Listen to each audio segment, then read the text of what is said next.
Ladies and gentlemen, the story you are about to hear is true. The names have been changed to protect the innocent. Fatima Cigarettes, king size, extra mild and soothing, brings you Dragnet on both radio and television.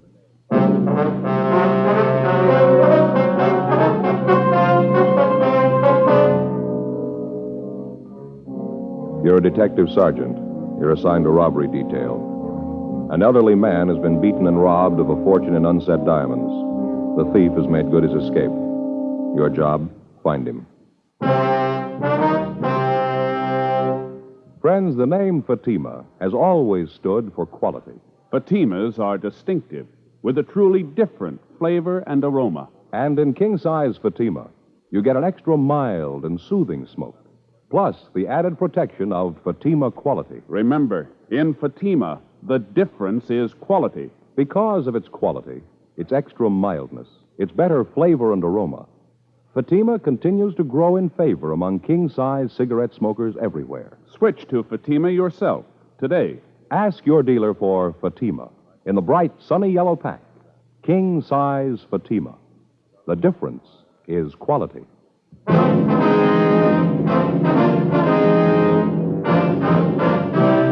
Dragnet, the documented drama of an actual crime. For the next 30 minutes, in cooperation with the Los Angeles Police Department, you will travel step by step on the side of the law through an actual case transcribed from official police files. From beginning to end, from crime to punishment, Dragnet is the story of your police force in action. It was Tuesday, July 12th. It was hot in Los Angeles. We were working the day watch out of robbery detail. My partner's Frank Smith. The boss is Captain Didion. My name's Friday. It was 10:46 a.m. when we got to the Morgan Hotel. Room 922. Yes? Police officer, sir. My name's Friday. This is my partner, Frank Smith. Oh, yes, sir. I'm the manager, Arnold Jackson. Yes, sir. We're here regarding the robbery, sir. Oh, Mr. Ruman's in their bedroom. He's lying down. Has there been a radio unit here, Mr. Jackson? Yes, they just went down the hall. I see. The victim in here, sir? Yes, that's right. Thank you very much, Mr. Jackson. Sure. Mr. Ruman? Yes? My name's Friday, sir. This is my partner, Frank Smith, Central Robbery. Oh, yes, Captain Friday. No, sir. It's Sergeant, Mr. Ruman. Sergeant? I thought sure they'd send a captain. Well, now, if you can just tell us what happened here. Well, I brought the stones up here to show him and his father. We made an appointment. He hit me, took everything. How much was it, sir? Can you tell us? Everything there was, finest collection, best stones, took my sample case and everything. What'd the case look like, sir? Just a plain sample case, this high, about this wide. So you'd make it about 14 by 18, is that right? Black leather, plain sample case. Any identifying marks, initials, anything like that? No, just a plain black leather case. I don't care about the bag, it's the diamonds. I couldn't come close to their value, maybe 100,000, maybe more. Now, you say you made an appointment with him. Who is the man, sir? Fred Roberts. I met him about 3 weeks ago at my club, having lunch with a friend, another jeweler, and he introduced us. We hit it off right away. He seemed to be a real nice fella. I can't understand it. Fred Roberts. Will you describe him for us, sir? I'd say he's about 20 to 30. Could say he's a nice-looking fellow. Sure wore nice clothes, looked like a real businessman. Always carried a briefcase and all. Mm-hmm. About how tall would you say he was? Tall? Mm-hmm. Well, I'm 5'6". He's about 3 inches taller. I'd say he's about 5'9". Not too heavy. Medium build. About your size. Now, how about his hair, sir? What color was that? You remember? Brown. Straight brown hair. Might have had a part. I never noticed. He had brown eyes, too. Shouldn't be any problem. People in the hotel must know him. These are his rooms. I'll call the office and have them get out a broadcast on the description. All right, fine. You want to check with the other fellows, see if they've come up with anything? I'll stay here with Mr. Ruman. Okay. Fine. Thanks, Frank. Now, you'll have no trouble identifying the man, will you, Mr. Ruman? No, sir. I'd know him. Those eyes, never forget them. I should have known from the start. Sir? His eyes are shifty, little bitty things set close together. I should have known not to trust him with eyes like that. Now, you say you met this man about 3 weeks ago, is that right? Well, this Roberts fellow told me that he was down here from San Francisco. Said he was going into the diamond business. Said he was down here, rather, to buy stock. That he'd heard that I could lay my hands on some fine stones, that he wanted to see what I had to offer. I see. Did he say that he was going to buy the stones himself? Oh, no. He told me that his father was putting up the money. He said that his father was coming down here today, and that if he liked the merchandise, we could make a deal. Funny thing, though, I should have known right off. What's that, sir? Well, when I came up here this afternoon and showed him the stones I'd brought, he didn't know the good from the bad. Oh, sir? Well, in almost any collection, there are bound to be a few stones that aren't absolutely perfect. They look all right, but there may be a small flaw someplace inside the stone. Naturally, their value isn't the highest. I see, and this Roberts didn't know the difference. No, but I should have known anyway. Those eyes, the meanest eyes I ever saw, and so close together. Well, was there anything unusual that you might have noticed about Roberts? Anything about his speech, his manner, anything at all that might help us identify him? No, just like I told you. Seemed nice enough. Well, did he give you any indication that there might be something wrong? Not at all. Of course, I wondered about his not knowing much about diamonds, but I figured that if he was willing to pay what I wanted, I didn't have to concern myself with what he's going to do with the stones. Well, Mr. Ruman, I wonder if we could start from the beginning. Exactly what happened here. He knocked me out. No, sir. I mean, what led up to his hitting you? Oh, I'm sorry. Well, as I said, he told me to bring the stones up here for his father to see. I did, and then we waited for the father to show up. We were over there by the window looking at the stones. You know, they look better in sunlight. Yes, sir. Well, when we finished, he said something about his father never being on time. I turned to look out the window. That's when he hit me, right here on the back of my head. Can you see it? Yes, sir, I can. Is it bleeding? Don't lie to me. I'm not afraid. Can you see any blood there? No, sir. There's right quite there? a bump on the back there. You sure? Yes, sir. You tell me the truth. Yes, sir. There's no blood. Joe, Yeah, Frank. see you a minute? Sure. Excuse me a minute, Mr. Ruman. Sure, that's all right. Yeah, Frank.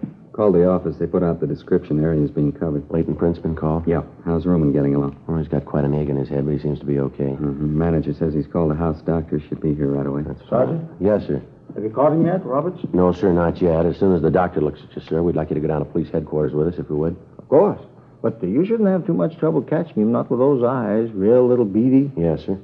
Well, what do you want me to do at police headquarters, Sergeant? Well, we want to take a full statement, have you look at some pictures, if you would. With you two? Yes, sir. Anything wrong? Oh, no, but you'd figure with all those diamonds gone, that fella hitting me and all, just seems that they could have done better. Well, how's that, Mr. Roman? Seems they could have sent a captain. 11:15 a.m. Leighton Prince arrived and went over the rooms. Frank and I were unable to find the instrument Roman had been struck with. Checking with the desk clerk and the elevator operator, we were able to get a composite description of Fred Roberts. It tallied closely with the one given us by Ruman. The desk clerk told us that Roberts had checked into the hotel that morning. We obtained a copy of the hotel registration card carrying Roberts' signature for handwriting analysis.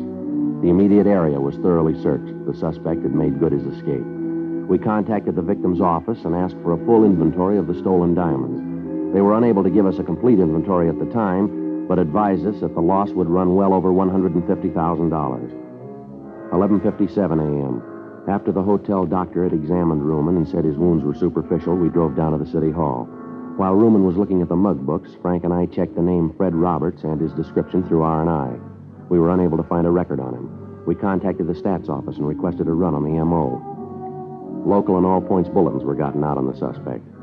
After looking through the mug books, Ruman was unable to come up with an identification. Further interrogation of the victim failed to turn up any new evidence. The information furnished by the stats office and other contacts yielded nothing. The investigation continued. 3 weeks went by. Tuesday, August 2nd, 8:05 a.m. I checked into the office. Joe? Yeah. You're late. I've been waiting for you. It's only been 5 Well, minutes. there's a lot to do here, you know. You're in a good mood. What's the problem? It's the in-laws again. I didn't sleep a wink last night. Oh, what happened? That brother-in-law, a real wise guy, knows how to do everything better than anybody else. Nothing he doesn't know. Well, look, Frank, I'm on your side, but what's the bit here? Remember how I told you about this place out in the valley where the steaks are so good? Yeah, it's a butcher shop, wasn't Yeah, it? that's right. Well, I stopped by last night and I got 6 of the biggest steaks I could find. Real beauties, fillets. Yeah? I figured on a barbecue, out in the backyard. Anyway, I get the charcoal out and the kindling and all the stuff. Right away, my brother-in-law says I'm doing it wrong. Well, why didn't you tell him? The wife, she's got to hear how they barbecue back in Sioux Falls. So the brother-in-law throws out all the stuff I'd done, and he starts all over. It took him 3 hours. Well, what happened? Well, he never got the fire started. By the time he'd let me get at it, it was too dark to do anything. He ended up in the kitchen with waffles. I had indigestion all night. Well, that's the way it goes, doesn't it? I suppose so. Sorry I jumped That's in. all right. I don't much care for waffles for dinner myself. I'll get it, Frank. Robbery Friday. Yes, sir. Mm-hmm. What was that address again? Okay, yes, sir. Okay, we'll check it right away. Right. Anything? One of our contacts is a rumble down at Jay's down in South Main. Guy's letting it get around that he's got some loose diamonds for sale. You see when they could be bought? Yeah, tonight. 8:14 a.m. We signed out and drove over to Jay's bar. We met with our informant. The buy was to take place in the bar at 8:30 that night. He gave us a description of the man who was selling the stones. We checked back into the office and filled Captain Didion in on the latest developments of the case. The plan was laid out that Frank and I would stake out inside the bar. 4 other men were assigned to cover the outside of the meeting place. They would be able to be in constant communication with each other through walkie-talkie equipment. 7:43 p.m. Frank and I took up our positions at the bar. The other men were at their assigned positions. And we waited. 8:19 p.m. 3 men came in and took a table at the rear of the place. They ordered drinks and sat down and talked. None of them matched the description our informant had given us. 8:34 p.m. Joe? Well, Just came in. Fits the description pretty close. he's heading back there. Looks like he's one of the 3 guys we've been waiting for, doesn't it? Yeah. What was that he took out of his pocket? I don't know. Can't hear a thing from here either. It looks like it's going to get louder, doesn't it? All right, that's fine with me. I didn't ask you to buy the stuff. You can see for yourself it's good. The price is right. If you don't want to buy, then you're wasting my time. Lousy, chintzy deal. You get me here, and then you pull a deal like this? As far as I'm concerned, the buy's off. Nobody sent for you. Forget it. That's him. He's got the stones. Let's take him, Frank. Go at the back. All right, hold it up, police officers. Watch it, Joe. All right, now stand right where you are. Keep your hands out in the open. You want to shake him down, Frank? Yeah. Stand still, you. What are you tagging us for? Just having a drink? What are you trying to do? They're clean, Joe. Our boy got away. They'll pick him up outside. Look, what do you want us for? Just sitting here having a drink. What are you trying to prove? Skip it, mister. You're selling us nothing here. I don't know what you're talking about. Frank, Yeah, hold still. here's my cuffs. All right, let's go. I'll check outside, see if they got the other one. Yeah. Look, you don't need these handcuffs. I'm not going anyplace. I got nothing to hide. What's this all about? Save it, mister. Say what? We come in here to have a couple of drinks. We're not bothering anybody. Just a quiet drink. You guys jump on us. What's the pitch anyway? Let's stop playing games here. There was a diamond buy tonight, and you were in on it. Diamonds? Are you kidding? Here, look at me. Do I look like the kind of a guy can afford diamonds? Not only that, but who buys diamonds in a bar? Now, look, let's get this thing squared away. Huh? Herman and Stromwell got the other one. Said they'd take him up to the office. Anything on him? No, dropped it while they were chasing him. What's that? Bag of unset diamonds. The 3 suspects we'd apprehended inside the bar were questioned. After a brief interrogation, the suspects admitted that they had gone to the bar for the purpose of buying diamonds. They explained that it was their impression that the stones had been smuggled into the country. The 3 men were booked in on suspicion of robbery pending further investigation. The 4th man, the one who was in possession of the diamonds, was identified as Larry Fry. We checked him through R&I and found that he had a previous record of 4 arrests receiving stolen property dating back to 1946. Frank and I took the suspect to the interrogation room. He told us that he'd found the diamonds in a back alley. The interrogation continued, but we were unable to change the suspect's story. A special show-up was arranged for Mr. Ruman, the victim in the jewel robbery. After looking at the suspect closely, he stated positively that this was not the man who had held him up. However, examination showed that the stones found were part of the diamonds taken in the robbery. The suspect was booked at the city jail.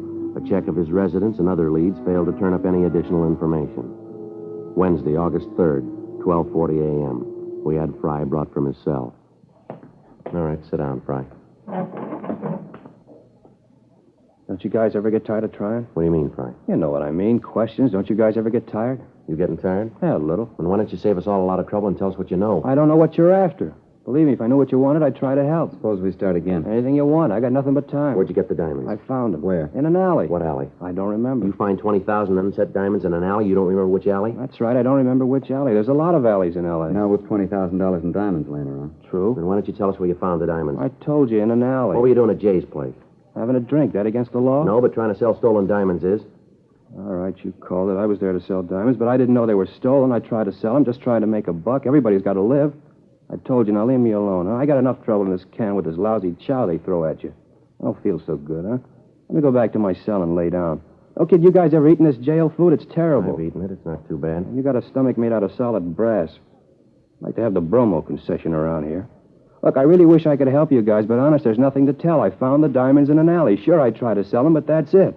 Now, you guys know if there's anything I can All right, do... now you come off it, mister. You better get this story straight. We're through playing with you. Maybe you don't know how you stand. I'll fill you in. A man slugged and $150,000 in diamonds are stolen from him. Part of those diamonds turn up in your pocket. You say you found them. I can't buy that, and I don't think anyone else will. You come in here playing like a lily, clean and white? Well, your record doesn't make it that easy to buy. That's how you stand, mister. The whole thing's right in your lap. It fits you like a new suit. Now, it's up to you. That's the way it is? You call it. No other way? None. Yeah.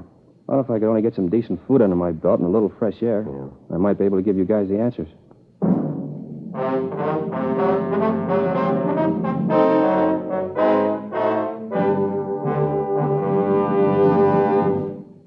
You are listening to Dragnet, authentic stories of your police force in action.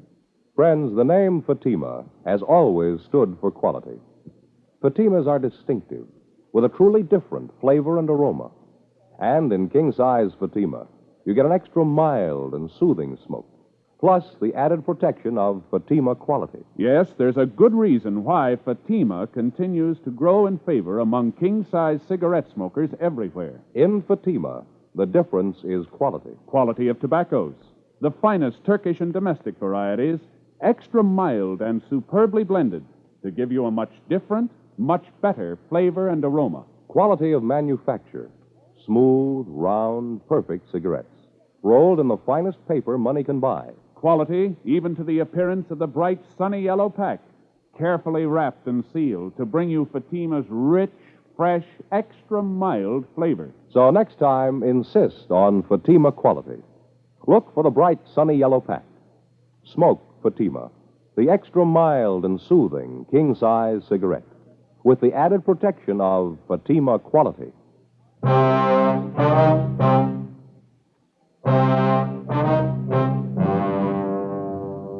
We continued to interrogate Fry. From the evasive answers he gave us, it looked as if he was lying about his part in the robbery. When an interrogation seems to bog down, the working detective usually tries to find some subject with which to draw the suspect out, some weak point in his makeup. Maybe it's his parents, his wife, or his children. It might be the fear of having loved ones find out about the crime he's accused of committing. In Fry's case, questions about his family failed to produce any results. We tried other subjects, religion, baseball, golf, fishing. None of them seemed to bring him out of his shell. Occasionally, during the interrogation, he'd refer to the jail food, comparing it to the other food he'd eaten. As the questioning went on, we found that Fry considered himself a gourmet, talking about the dishes that he'd eaten at various restaurants. We tried to lead the questioning around to the diamond theft, but he constantly brought the conversation back to food. Fry had presented us with a possible wedge, and we decided to use it. We signed him out of the city jail and drove him down to Phillips' restaurant for dinner. When the waiter brought the menu, Fry didn't read it. He ordered soup, salad, and 2 French dip sandwiches. As he ate, we tried to get him to talk, but he refused, saying that he wanted to finish his dinner first. Frank and I each had a sandwich and some coffee. Fry continued to eat. He ordered 2 more sandwiches. Finally, he pushed his chair back and said that he'd had enough. Now for some dessert, huh? Dessert? Yeah, a meal's not complete without dessert. Figure I'll have some apple pie a la mode and some coffee. How is the coffee here? It's good. Now, how about the information? You know, Friday, that's why you can eat that jail food. You don't take care of your stomach. You got to learn to relax after a meal. Relax, you'll live longer. Well, what was that song and dance you gave us about telling us all about it? Just a gimmick to get a free meal? I told you, take it easy. I'll give you the story after dessert. All right, Frank. Yeah. Get the pie and coffee. Now, the waiter seems to be busy. You wanted that a la mode, Fry? That's right, a la mode. No cream in the coffee. Nice place here. They do a good business. They've been here a long time. Best French dip sandwiches I've ever eaten. Nice and lean, aren't they? Yeah, they put out a good meal. Here's your pie and coffee. Thanks. 3 spoons of sugar? That's right. Coffee sure smells good. Hey, it tastes good, too. All right, let's get on to business, Fry. Now, what about the diamonds? Where'd you get them? From a guy named Joe. What's his last name? Never heard it. He gave you the diamonds to sell. You don't know his last name? Yeah, that's right. Where'd you pick up the diamonds? Didn't. Joe came by my house and left them. What's this Joe like? Oh, medium height, about 32, medium weight. How about his coloring? Medium. He's a real ordinary-looking fellow. Where'd he say he got the diamonds? And he brought them out from the east with him. Didn't tell me where he got them back there. Think he's done time someplace. Why'd you say that? I just figured it. The way he talks, the way he handles himself. Got the marks. You'd know him if you saw him again? Oh, sure. Think you could point him out to us? Have you got him? No, but if he's done time, there's a mug of him. Figures we got it. Want to look through the mug books? Sure. How did this Joe get in touch with you? Called the house. Told me what time he'd be there. When do you usually call? Most any time. I know what you're figuring, but it won't work. This whole thing's been in the papers. He won't call me now. Too smart for that. He won't show. How about the diamonds? Don't you think he'll be sore about you being picked up? So he's sore. He's got no beef. He's still got 130 grand in stones. He's got no worries. Say, how about some more No, coffee? you've had it for tonight, Fry. Let's go. Oh, thanks for the meal. Sure appreciate it. Yeah. That jail food was killing me. You know, a good meal always makes me sleepy. Sure getting late. Hey, let's knock it off for tonight, huh, fellas? I'm bushed. Now, let's look through the mug books, then we can call it a night. Honest, fellas, I'm so tired I can hardly see straight. Feeling like this, I couldn't be sure. All right, Fry, we'll take you back, and we'll see you the first thing in the morning so we can get started. Okay. Say, I was just wondering. Yeah? You think you could work out something for breakfast? 2:30 a.m. After returning the suspect to the city jail, Frank and I went back to the office. We were certain that Fry was in some way implicated in the diamond theft, but we didn't know just how he fit in. Frank and I signed out and went home to get some sleep. 4:45 a.m. I got a call from the business office that a man who identified himself as Joe Ashton had been picked up on a drunk charge. When arrested, he was carrying a black leather case, similar to the one taken in the robbery, containing a large quantity of unset diamonds. The man was belligerent, and other than his name, he refused to tell the arresting officers anything.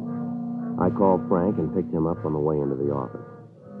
When we arrived at the city hall, the suspect had sobered up considerably, and with a little questioning, he identified himself as a jewelry salesman from Oakland, California. We contacted his employer in Oakland and received an identification on him. Further investigation showed that Ashton was in legal possession of the diamonds. During investigations, false leads are constantly turned up, and although circumstances may tend to discount them, each one has to be thoroughly checked out. 7:45 a.m. Frank and I had breakfast at Johnny Cokin's, and at 8:32 we signed Fry out of the city jail for interrogation. You had breakfast yet, Friday? Yeah, I just finished. Not too bad. How about you, Smith? Yeah. What'd you have? Waffles? Yeah, I sure like some hot waffles. I didn't eat here. Figure you guys might take me out again? What are you trying to prove, Fry? Now, let's go over and look at those mug books, huh? Okay. Hands behind you. Oh, now, look. Behind you. All right, let's go. All right, in the elevator. I'll get it, Frank. Yeah.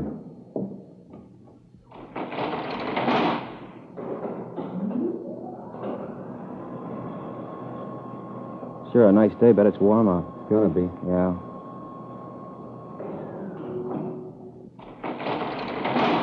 Go ahead.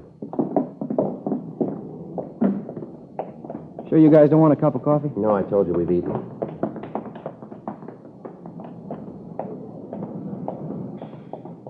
Right in the back, Fry. Sure. Say, sure appreciated that meal last night. That's good. We going to City Hall? That's right. That way you keep the mug books? Yeah.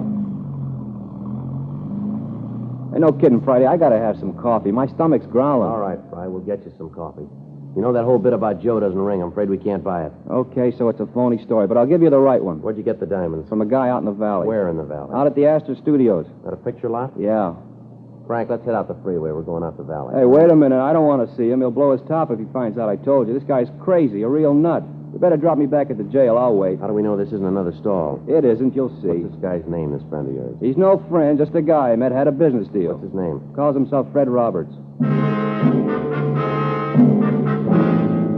We took Fry to breakfast, and then we returned him to the city jail. We went back to the city hall and rechecked the name Fred Roberts through R&I.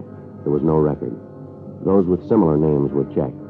None of them matched the description of the suspect. 11:20 a.m., Frank and I headed for the San Fernando Valley. Astor Studios was one of the older lots in town. It had been years since they'd made a picture of their own. Most of their business now was in renting stage space to television companies. Frank and I checked at the gate, and we were sent up to personnel. The company records on Roberts showed that he'd been at the studio for 4 years in the property department. According to the girl in the personnel office, Roberts was highly regarded by his employers and fellow workers. She told us that we could find him in the prop building on the back lot. Frank and I started back to see him. That must be it back there, the big building with all the windows. Yeah.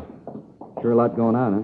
Yeah, TV's using a lot of movies, I guess. Most of the good stuff's on film, isn't it? Suppose so. About all Elizabeth likes to watch is the wrestling matches with those real old movies. I don't get to see much of the new stuff. If she's not looking at some show that's 20 years old, the kids are watching a puppet show. Well, you need 2 sets then. I've been don't you? thinking about that show. Not that I don't like wrestling, but I'd like to see the ball game once in a while. And those news forum shows. You know, keep up with what's going on in the world. Yeah. Looks like it here, huh? Yeah, that's him back there with a spray gun, isn't it? Yeah. Hey, Mr. Roberts. Mr. Roberts? Yeah? I'd like to talk to you, sir. Just a minute. I got to hit this before it dries. All right, sir.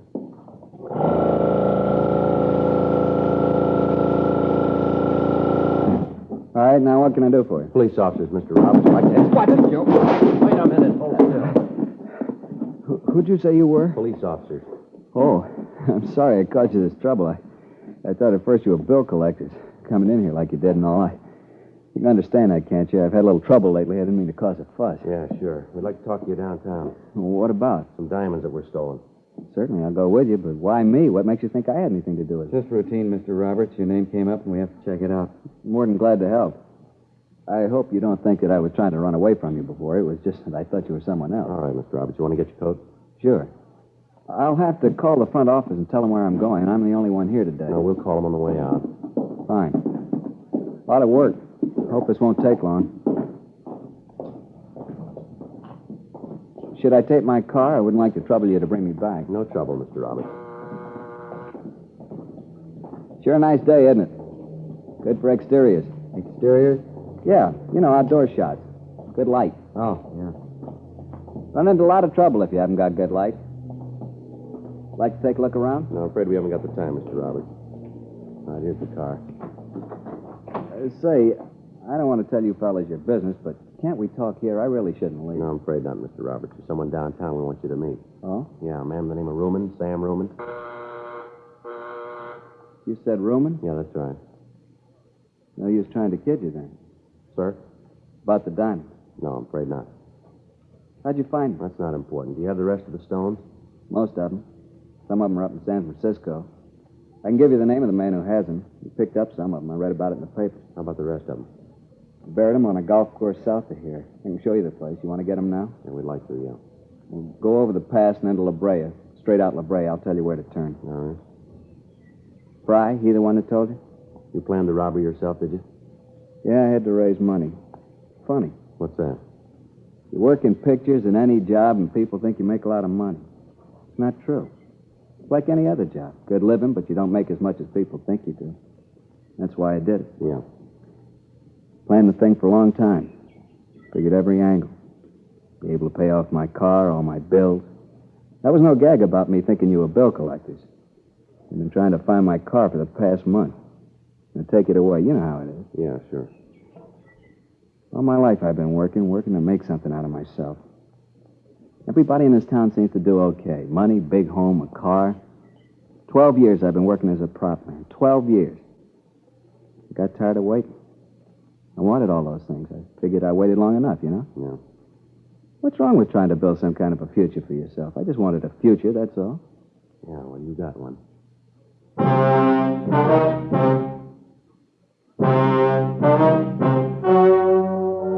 The story you have just heard was true. The names were changed to protect the innocent. On November 15th, trial was held in Superior Court, Department 89, City and County of Los Angeles, State of California. In a moment, the results of that trial. Now, here is our star, Jack Webb. Thank you, George Fenneman.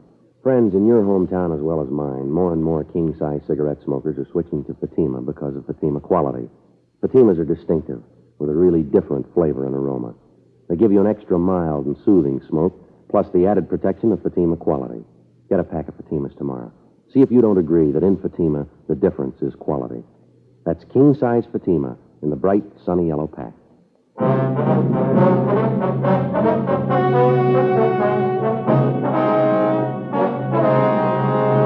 Fred Roberts was tried and convicted of robbery in the second degree. Robbery in the second degree is punishable by imprisonment in the state penitentiary or in the county jail. He is now serving his time in the county jail.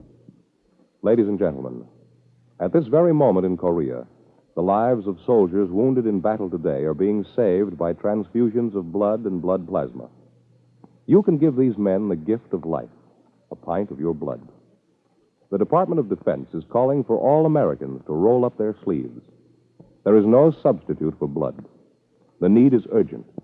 The need is now. Call your local Red Cross chapter or blood donor center for an appointment. And please keep it.